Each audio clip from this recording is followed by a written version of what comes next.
ગુરુ જ્ઞાન મળી જાય. અષ્ટવક્રજીનું જનક રાજાને જ્ઞાન મળ્યું. સમ્રાટ હતા, સોનાના સિંહાસન પર બેસીને દરબાર ચલાવતા હતા.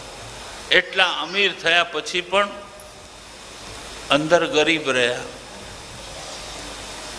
ભગવાન ગુરુદેવે કીધું કે તન મન ને ધન તે મને આપી દીધું, હવે તારી પાસે છે હું? તો કે કશું જ નહીં.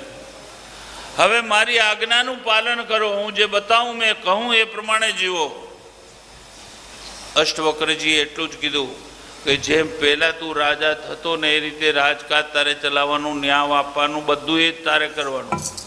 પણ અંદર જાણજે આ તારું નથી, આ સદગુરુનું છે. તમે પણ ઘરે કામ કરો, કાજ કરો, વ્યવહાર કરો, બધું લેણ દેણ બધું કરો, પણ અંદરથી જાણો આ મારું નથી, મારા સદગુરુનું, મારા પરમાત્માનું છે. આ જે કંઈ દેખાય છે એ બધું મારા ઈશ્વરે પેદા કર્યું છે. એના પર કોઈ પર હક દેવો આ મારું માઇક છે.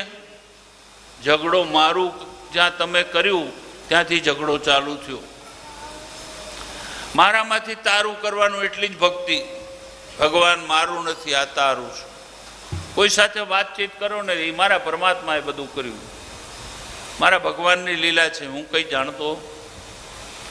મને નિમિત્ત બનાવ્યો હશે તો એની લીલા છે, બાકી આ બધું જ મારા ઈશ્વરથી થઈ રહ્યું છે.